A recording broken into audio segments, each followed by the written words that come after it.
welcome to Below the Belt Sports. This is our countdown to baseball. Today, I welcome Ryan Garcia from Empire Sports Media, Bronx Pinstripes. This is our pitching hour episode. We're going to talk about all things pitching, all the things in baseball that we're looking forward to this season, specifically from the pitchers, from the people that are going to dominate this season. Ryan, I've been saying on a few of the shows, I think this is the year of the pitcher. We've got the seams going back to either what they used to be or very close to it.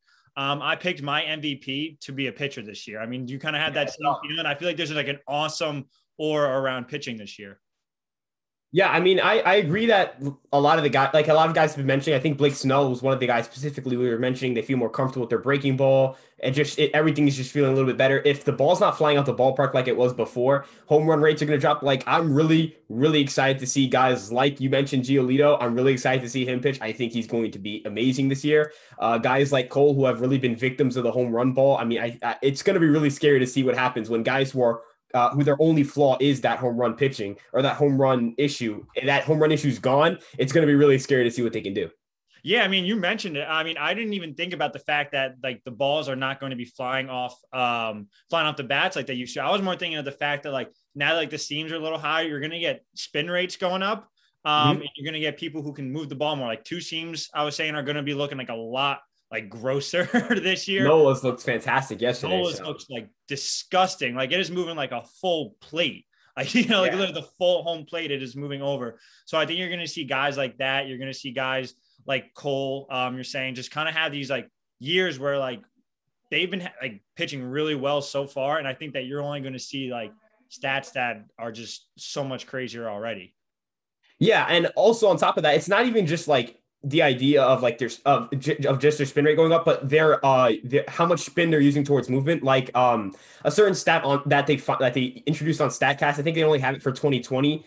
Is active spin. It's like how much of your spin rate are you using that contributes to movement. If that goes up across the board for pitchers, that's humongous for pitchers because there are guys who have a lot of spin. It's just their active spin, the amount of spin that they have isn't contributing to much movement. There are guys who obviously have a lot of spin that contributes to movement. Those are some of the best pitchers in baseball. But the idea of their spin being able to contribute to more movement with their active spin percentage going up would be, I mean, it would just be incredible. You'd see this. I mean, maybe for guys who like balls and play more, it's not going to be fun because you're going to probably see more strikeouts. They might have to balance that out at some point. But when it comes to pitchers who are swing and miss guys who've got great spin and are going to get maybe a little bit more movement because from their rotations per minute, it's going to be huge for them. And I'm really excited to see what these top dogs in the league pitching wise do. And maybe some guys who have been always kind of like bubble breakout candidates, maybe they take a step forward this year. It's going to be really interesting to see. And I thought this year, a lot of guys went for like low below market value on the free agent market pitching wise. A lot of guys got dealt, moved around the league a little bit. So a lot of these pitchers are probably going to see a big boost in their value. I mean, if you're a free agent at the end of the year, hey, you might be able to cash in on a huge paycheck. So this is a big year for pitchers. Yeah, Ryan, tell me a little bit about the Ryan Garcia is Right Foundation, trademarked. The Ryan Garcia is Right Foundation, trademarked. Yes. Okay, so I've endorsed a couple people. My guy Lucas Litke, Jameson Town, I'm huge on.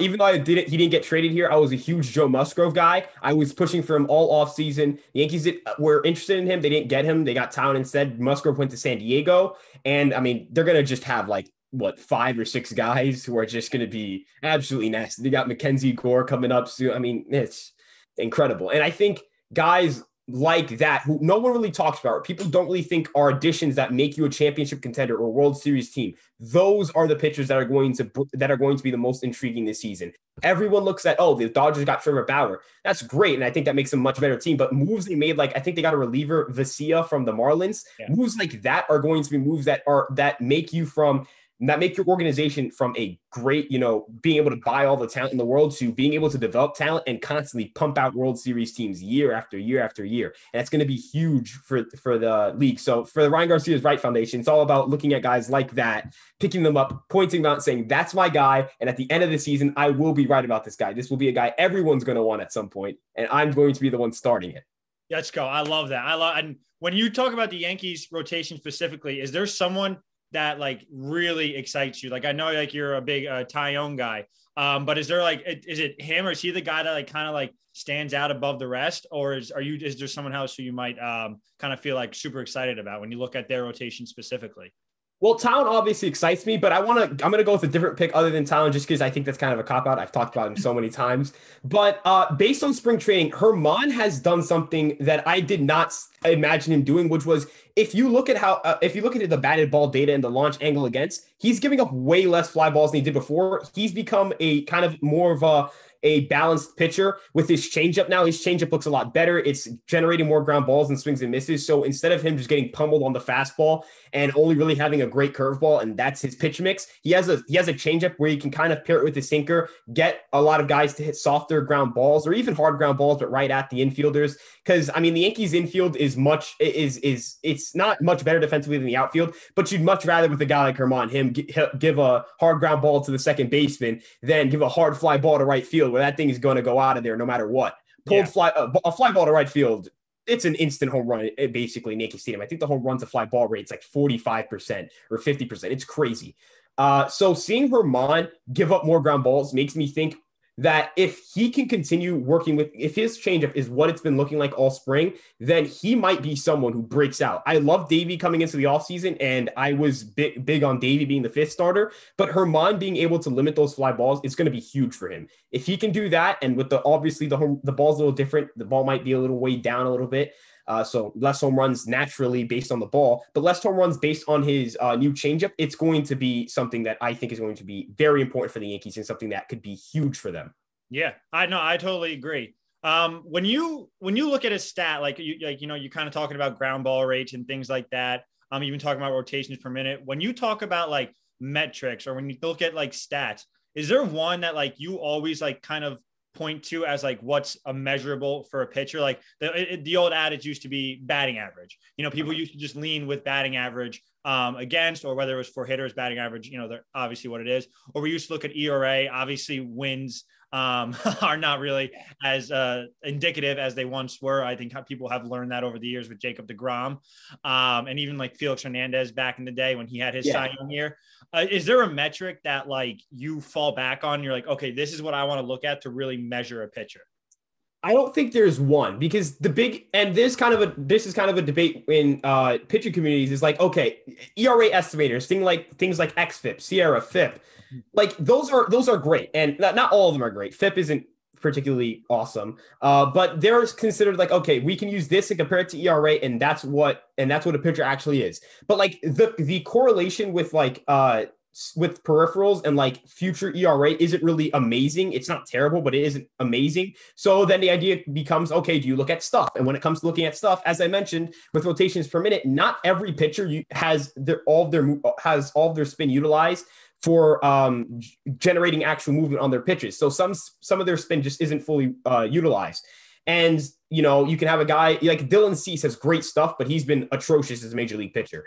I think he can develop, and I think he can get better, but it's just hard to figure out one thing. So I would say peripherals like Sierra are really good to look at, are good enough to look at to try to gauge how much a pitcher is overperforming or underperforming based on their ERA. But I think things like called strike plus whiff percentage, which is a stat I think was developed pretty recently, and they have it on Fangraphs now. It's a stat it's a stat you can use to generate how good a pitcher is at really getting strikes over the plate, how good their swing and miss stuff is. I think that's a pretty good stat to use because strikeout percentage is pretty consistent. Like a strikeout pitcher is always going to be a strikeout pitcher. And in the modern game, you probably want a strikeout pitcher because not everyone's Kyle Hendricks, where they're a contact management god, and they can just they know exactly where to put a pitch and exactly how to get the exact contact they want. So I guess stats like that. Strikeout percentage would be a pretty solid stat. Strikeout to walk percentage, because you also don't want a guy giving up walks. Walks are, in my opinion, worse than hits for a pitcher, because a hit, you can say, okay, maybe they shifted and the ball, they got unlucky, or, outfielder misread it. With a walk, it's all on a pitcher. I guess maybe a bad umpire call, but it's mostly on a pitcher. So strikeouts to walk percentage, I think it's just a mix of stuff. Things again like active spin percentage, called strikeout to walk percentage, called strike and whiff percentage, strikeout to walk percentage, and Sierra. I would consider those type of stats to be the stats you want to look at for pitchers. It's got to be more of a combination of things. Yeah. So, I mean, the first one I'm always going to lean to is ERA, just because that's like obviously like the most over encompassing one. There are obviously like past ones that you look past, but I always like to look at a pitcher's whip because like you said, walks are more something that's on the pitcher. And when I think, especially with the way the balls have been for the past few years, I think pitchers have given up more hits, but I mean, you still should have command of the baseball. You still shouldn't be losing overall command. So when you like think about like those like more traditional stats, like something like whip or ERA, do you think that those we can still kind of rely on those, like the more we kind of dive into like what a pitcher does? Well, I think ERA is kind of what you should look at as like the result metric, what the results were. You should use, all these stats I'm bringing up, like Sierra, stuff like that, are being compared to see to their ERA. I think that ERA, some guys are what we'd call ERA merchants, where like their ERA is low, but all their other stats aren't great. But there are situations where there's a guy who's legitimately just different, and it's a unique case, like a Kyle Hendricks. His Sierra is always going to be higher than guys like an Andrew Heaney, but he's significantly better than Andrew Heaney because he's an outlier. He's a guy who can generate, quality contact against. And, it should be kind of more of a case-by-case basis. But I think ERA and I guess whip in this case too should always be kind of used as, all right, this is what we're comparing it to. We want the results to show up here, and we want to compare these results to the extra stuff, the peripherals of a pitcher. So when you say Sierra, and I'm going to sound like an absolute idiot here, what is Sierra? All right, Sierra is like it's skill based. It's skill interactive ERA. Excuse me, that's the word for it. It's on Fangraphs, and it's basically a stat that looks at things like your strikeout to walk percentage, some of your batted ball numbers, not things like how many hits you're giving up, but like your ground ball percentage and fly ball percentage. Because contrary to popular belief, you can actually, while you can't always control the quality of contact you give up, you can kind of control whether you're giving up fly balls or ground balls. That's pretty. That stays pretty consistent. You have guys like Cole, fly ball pitchers, Hendricks, ground ball pitchers, so you can pretty much kind of control that to a pretty good extent. So Sierra kind of takes all that data and says, all right, this is what your ERA should have been for that season. Right. And it's scaled the same as ERA, like a below 3 is really good. A below 2 is incredible. Like a high 4 or above Sierra is not good. And there are, again, pitchers like Kyle Hendricks or even Zach Britton. Zach Britton Sierra is, I think, a whole 1.5 points higher than his ERA. These are just outliers. And these are guys who, Sierra is a great stat and all. I think it's a pretty good stat, but it just can't be used as like a stat you just like this guy has the best Sierra, therefore he's instantly the best pitcher. Like Verlander has a higher Sierra than DeGrom and Cole, but even before injury, I would consider DeGrom and Cole better than Verlander. It doesn't correlate perfectly with future ERA, so it shouldn't be used as like the perfect metric, the best metric to ever exist. Right. Absolutely. Yeah. Awesome. So we kind of been covering like most of like the starting pitchers, but I think like you said it with like the guy that the Dodgers got, like those little pieces are what's super important to building a championship roster and kind of taking that step from being a good team to a great team or a great team to, a World Series winning team. So when you look at relievers and you kind of look at like I'll take Adam Ottavino, for example, or even Blake Trianon, how he kind of had that amazing year and then kind of fell back. He came back with the Dodgers, but like, he had that bad year in Oakland in between that eventually led to him being let go by them. But when you look at like a reliever from one year to the next year, why do you think sometimes we kind of come across like a reliever having such an awesome year and then just being totally unpredictable the next season? Like, is it something to do with that advanced stats, or is it kind of something bigger than that? Well, I would say it's bigger than that, because if like stats like Sierra and XFIP that are kind of peripherals and trying to say, okay, this is what your ERA should have been, they're less accurate the less amount of innings you throw, the fewer amount of innings you throw. So guys like relievers, oftentimes these peripherals are really poor at being consistent with them because you're pitching way less innings. It's, when you have a 200 inning sample size, it's a little bit easier to be, to find consistent, projections for them than for relievers who are pitching like 50 innings. Even last year was like 20 innings, 30 innings these guys are pitching. It was not many innings. If you look at Ottavino, outside of that Toronto appearance where he just got blasted, he was solid. He wasn't excellent, but he was pretty solid. Trinan, it happens to be a situation where he lost his control. And, this is where like the player development comes in. the Dodgers have incredible player development and pitching development. When a team like the Dodgers or the Rays sign a pitcher, their value goes up a ton. It's kind of like where Houston was when they got Cole and Morton, and it's like, all right, they're just pumping out pitchers left and right, but to a whole nother level. These guys, the Dodgers and the Rays, can pump out pitching no matter what. So what they're doing is they're not going to spend a ton of money on a reliever because they know they can probably go grab a cheap reliever that no one's really looking at and turn them into something. And that's what relief pitching should be. You know, when you're building a team, you shouldn't spend a ton of money on relievers. You should have a good bullpen, but you shouldn't just always look to spend, okay, I need $20 million for 2 years for that reliever, 30 for 2 years on that reliever. It's got to be mainly a bunch of guys who just got a ton of talent, great stuff, and you can develop. Absolutely. And you make a great point there at the end. The idea that I think most relievers are people who wanted to be starters, but they don't have enough pitches to actually extend them out, getting to a second, third time in the order. A lot of the pitches are guys who are just fastball slider, fastball changeup, fastball curveball, whatever it is. So when you look at like that 1 year to like the next year and like you see that drop off, I think it's because they have such a minimal margin of error when you only have 1 to 2 pitches that you can throw professionally. You know what I mean? So how much of a factor do you think that is, like relievers really only having like 1 or 2 pitches? Like, I think like Aroldis Chapman actually was really someone that I was surprised that had the longevity of his success. And I think a lot of that has happened because of the fact that he developed a really good slider and he's actually developed a good enough changeup. So that's why he's been able to kind of have this sustained success. But when you see someone like Ottavino or Trianon, they lose control of their go-to pitch. And unlike starters, they just kind of fall apart. Do you think like that kind of has a factor in it? Yeah, I think because like the concept, and I know this has kind of been a thing that's been going around, especially in the World Series, where it's like, okay, times through the order. How many times are these batters seeing this guy? Like we saw it in the postseason. Ottavino completely melted down that 2019 ALCS. From the beginning, it was like, okay, we can trust Ottavino. He was coming, he had like a sub-2 ERA, and we just brought him in. And then after every single outing, the trust meter went down and down and down and down. When you're like, Ottavino was extremely predictable at that point. He's going to throw sliders out of the zone. If you lay off them, he's going to walk you. He might throw you a fastball. You sit on it, you hit it, boom, you got runs. And then you knock him out the game and bring someone else, and they have to bring someone else in. You just knocked out one of the Yankees' best relievers.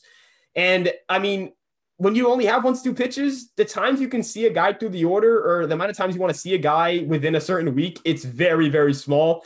At some point, teams just catch up to you. And that's fine. You can work through it. You can see pitch. You can have your pitch sequence improve. But when you're just walking everyone, when you're losing command, as you've mentioned with Trinan and Ottavino, it's very hard to really see yourself improve. So it usually ends up being a year slump.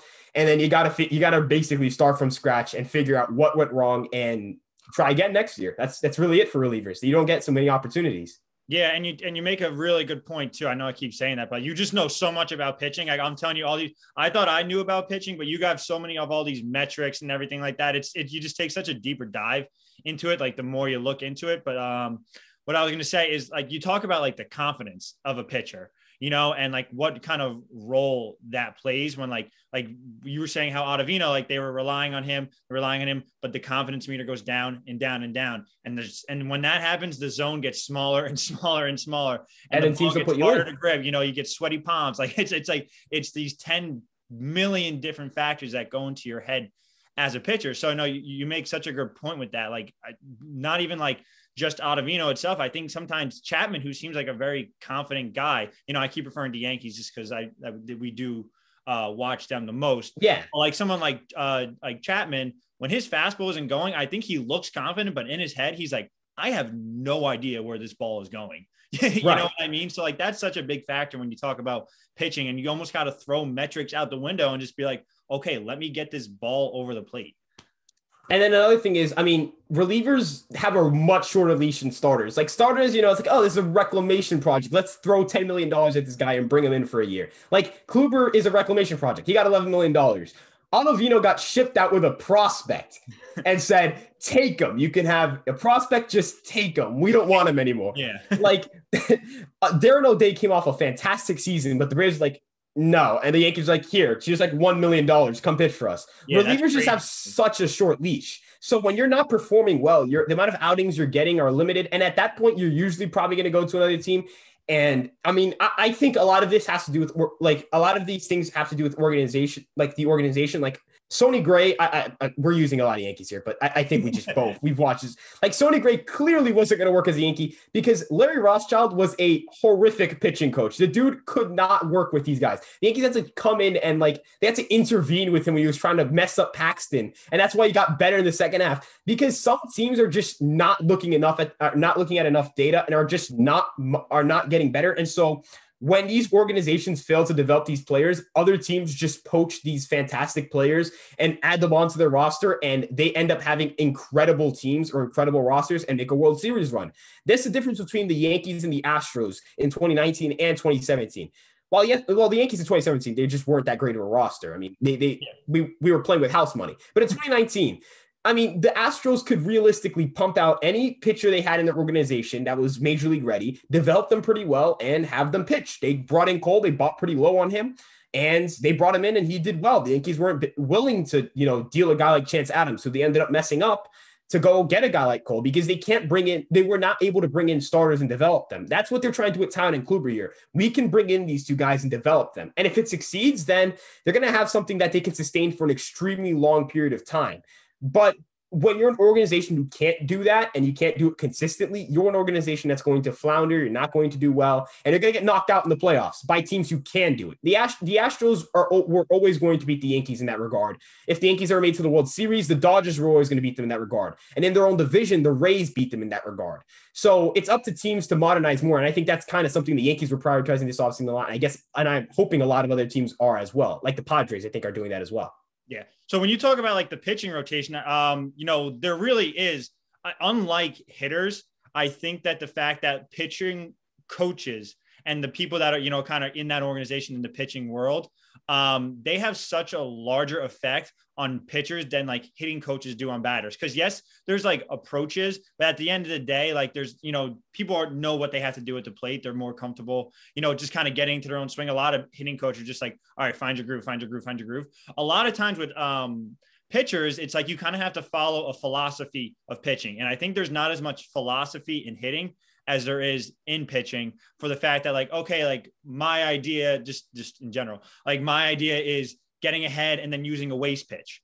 Some people don't like to use waste pitches. And you mentioned Sonny Gray. He didn't like to use, I think it was his slider as much, right? Or he wanted to use it more. It was a certain pitch that he didn't want to use, that Rothschild was just pushing on him. Exactly. So like when you look at like the pitching world in general, the pitching coach is such a larger, more important position than I think a lot of people let on. And when pitchers get ruined or they excel, like you're talking about, like with the Astros and the Rays, a lot of it does have to do with the pitching metrics and the pitching coaches that they're involved with.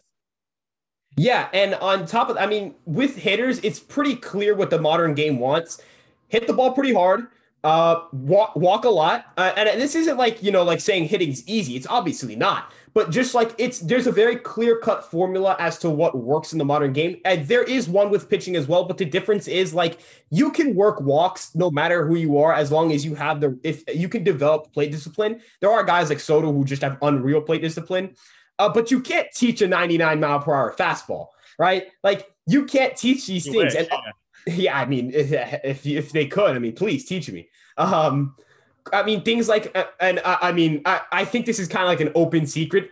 And most pitchers, or at least all the top pitchers, are using some sort of foreign substance on the ball. And that kind of plays a factor on it as well. Like the Astros had probably some better foreign substances than the Yankees did, because what they did with Verlander and Cole, and we were able to do it guys like Morton as well. And it's just having all these resources and having everything that you can possibly have available and keeping all doors open when it comes to pitching allows you to not only develop pitching, but there's also scenarios where you can make the case that reclamation projects, pitchers who are reclamation projects, want to go to your organization because they can get fixed by your organization. Yes. And you become a hot spot for, players to want to come sign with you. And that was like Michael Wacha mentioned, he took less money with the Rays because he wanted to get developed by the Rays. I don't think he's going to take less money to go to St. Louis, where Colton Wong said, well, they're not as analytical as the Brewers.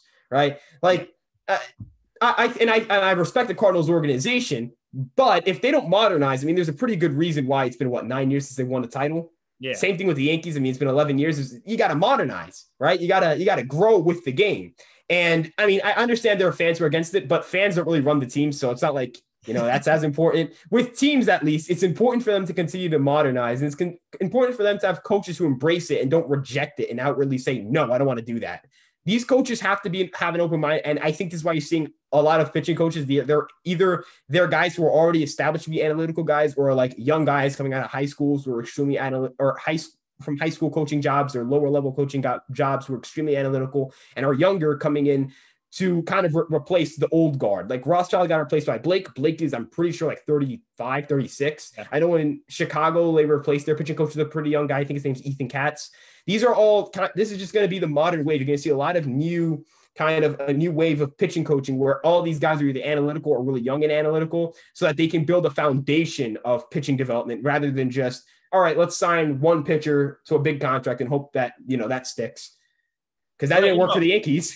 And I think that's a part of the reason why I mean, Nick always harps on it, had the fact that Cashman's done such a bad job with pitching, but I think it's because it hasn't been a desirable location for pitchers. Right. Like I think that yeah, sure, we can throw the money at them, but the idea is that once they're there, like you have to match philosophies. You have to match. It's almost like football. Like you have to have a player, like a linebacker that fits a defensive scheme. You have to have an player that fits an offensive scheme. With pitching, I don't think that follows as much in hitting. Like you just kind of need to build the lineup together, and the Yankees are clearly just like, oh, fuck it, we'll just throw some righties out there that can hit home run. but their offense minus the playoffs for the most of the time is pretty good to go, but the pitching, like it's because the philosophies haven't matched, and it's because they need to fit a scheme in general. And I think that you're right, that the Astros, the Rays, maybe the Dodgers, hopefully the Padres are kind of starting to build that too, where they really have a philosophy about pitching and they're matching the talent to fit that perfectly. Yeah, and I mean, like with the Yankees, it's just been, if you think about the amount of the bevy of arms they've had, like if you put in like an all Yankee rotation from their starters from 2018 to 2020, you could legitimately put together a rotation. You have Cole, a guy like Paxton, Gray, Tanaka, Severino. Like think of all the bevy of just talented arms they've brought in. They just don't work out here. And I think like Tyone, we haven't seen him in the regular season because, opening days, I think 10 days away or 9 days away at this point. We've seen him start to elevate his fastball. If you look at his pitch charts, a lot of them are his fastballs upper in the zone. There's like, I think in his start against the Tigers, I haven't checked for the Phillies one, but his start against the Tigers, if you look at the strike zone like a quadrant, like only one of his pitches were in the lower half of the quadrant. Every other fastball is in the upper half of the quadrant. He's trying to get more swings and misses, and he's clearly getting way more. He got like 5 strikeouts in 2 2/3 innings last night. So he's getting swings and misses. And if the Yankees can develop him, that's a huge step forward, because I don't think it's like Cashman's. I don't think it's possible for Cashman to be that bad at finding pitchers. I just think, he's brought in talented pitchers, and the pitching coaching they just can't do anything with it. They just can't develop it. Yeah. And it's not like pitchers are going to start going, yeah, we'll just go back to, pitching to contact. Yeah, that'll make sense for us. Like if the Yankees traded for Cole, even though I really love Cole, there's a very strong feeling in my heart that like he probably wouldn't have panned out here just because we probably would have ruined him and had him kept throwing sinkers. There's part of me that thinks that like there's a scary reality where the Yankees traded like Frazier, they traded, and Duhar and Adams wouldn't really have been too much of losses in hindsight. But you Frazier. Time, yeah, maybe Andujar's injury history goes a little bit different in Adams. But just in hindsight, you lose those 3 guys, you bring in Cole, he sucks his first year, he's okay his first year, he walks to the Astros or to another team as like a reclamation project, or the Dodgers, that scares me. And then he goes off there. That's a horrifying thought. I think that's what happened with Gray, but like with Gray, it's like he's in Cincinnati. That's a little more low key. They haven't, they haven't done much. So that's okay. I don't think he's made a playoff start because I think it was Bauer and Castillo who started those 2 games. So you're like, that's fine. That's okay. Now if he gets traded to a team like the Mets and he goes off, it's gonna be like, wow, what we could have had, man. So it's the Yankees just can't have that happen anymore. You cannot keep trading away or letting go of these guys that end up going off somewhere else. If Paxton goes off with the Mariners and gets traded to a contender this year and he comes and beats them in the playoffs, even if it's just one game and the Yankees end up winning that series, you're going to think, man, we almost got bitten in the butt by another not a bad buy, but a good buy that was poorly executed in terms of the development process.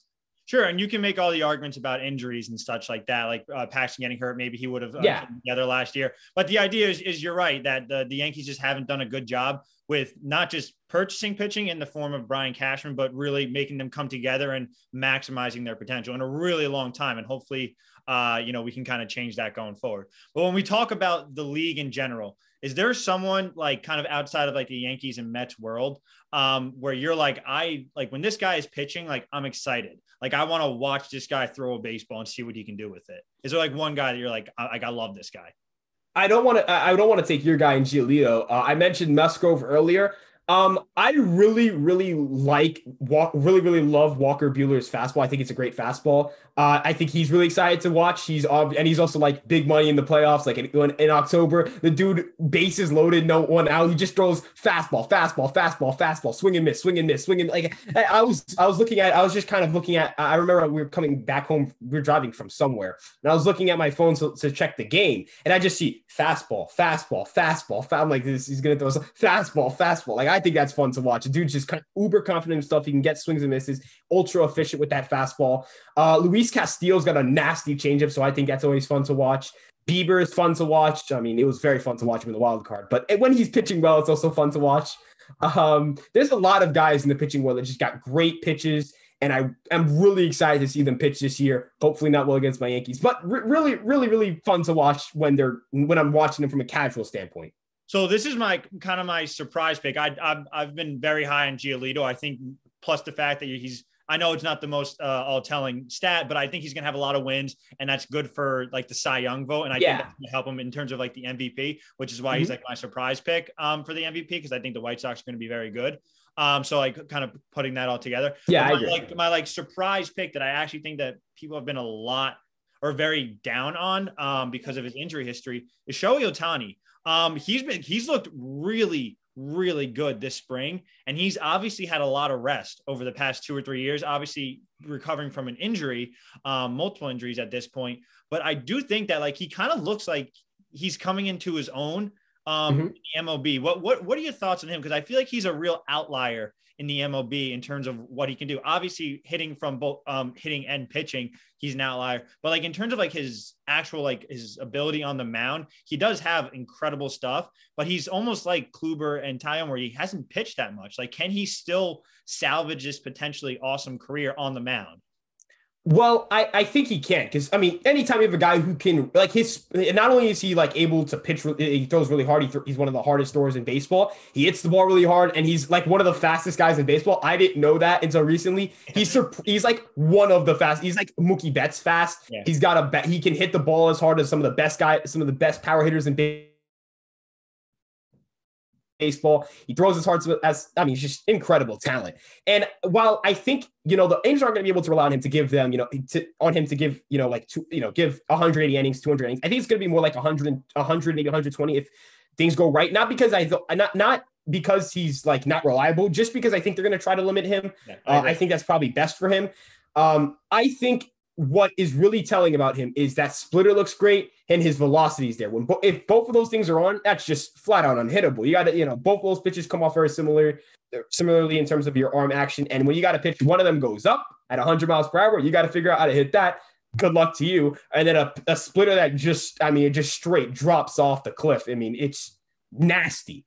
I don't see how guys are supposed to consistently hit that. Plus his slider just lives in like that dead zone area, lefties, where it's like it just comes in at their knees, and he's looking like he's hitting it. So I'm kind of on board with you, where I think that he's actually going to jump back. And I think a lot of people have given up on the Angels in terms of their pitching rotation, but I'm hesitant to say it because I don't want him to kind of fall off, kind of how he has so far. He hasn't lived up to his pitching potential, but I really do think that he's going to have a good comeback here. Yeah, I'm really high on the Angels rotation in general. Like I like Heaney quite a bit, and I think he's got to stay healthy. I like Bundy. I think Ohtani can put it together. It's just a matter of, can they make that addition at the deadline if they need to? If they can do all these things, I really like the Angels rotation. don't forget, we're going to bring back 2016 Jose Quintana too. He's going to be he's going to be a stud. Yeah. Look, I know it's a little bit like crazy for me to say that, you know, the Angels, who have been known to be just so bad at acquiring starting pitching, like we were talking about Cashman, they are like inept at spending money on pitching. Last year, it's like they're going to go and get Cole or Strasburg or maybe Bumgarner, maybe Keuchel, and they throw $245 million at an excellent player. But that's the only money they spent that offseason. And then you're like, okay, this offseason is the one. They'll get maybe Paxton, or maybe they'll, you know, get Tanaka. Maybe they'll buy low on a guy like Kluber. They were in Musgrove talks. Here's Alex Cobb for one of our top 10 prospects. Here's one of our top 10 prospects. Give us Alex Cobb. Like, oh God, please do more. Yeah, I know. Poor Mike Trout, poor Anthony Rendon. But Ryan, real quick, who is your Cy Young? AL, NL. Who do you got? AL first. All right, so I'm not going to pick Cole or DeGrom because Cole's not as obvious, but DeGrom's pretty obvious. It's like that would be the Cy Young. Just shocked when he doesn't win, yeah. Yeah, it's bonkers that when he doesn't win. In the AL, I'm gonna say Shane Bieber is gonna continue to dominate. He's gonna repeat, and he's gonna push himself in like solidify himself in the top 3 pitchers in baseball discussion. Maybe put himself in the conversation where it's like, hey, maybe I'm the best pitcher in baseball. Maybe I'm better than Cole. He's going to be repeating this year. And then in the NL, I'm going to pick, this is a tough one. Okay. I think because someone pointed this out to me, one of my friends that I do a podcast with on my podcast.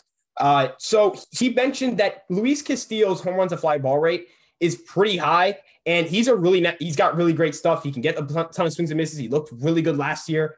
He's pretty durable. If he's healthy and the fly balls are not going out for home runs, you might see a Cy Young run for him. So he might be a dark horse pick and an interesting pick. But I think it's going to be between him and Woodruff. I think if DeGrom doesn't win it, I'm going to pick between one of those two guys. I might sign with Castillo here, but Woodruff's a very interesting case. Those are two guys who have like been, darlings on Twitter. It's like, these are like dark horse picks, or Woodruff's been more of the dark horse pick. Yeah. But I think one of those two guys are going to win it. And it's also the NL Central's not very good offensively. So they can definitely, reap the benefits of pitching against the Pirates or the Cardinals offense, which is somewhat decent with Goldschmidt and Arenado. But then outside of that, you're like, all right, it's not that great outside of them. So they're going to be able to get some good quality starts against the weak NL Central and then be pretty good against everyone else. And one of those two guys are going to win it.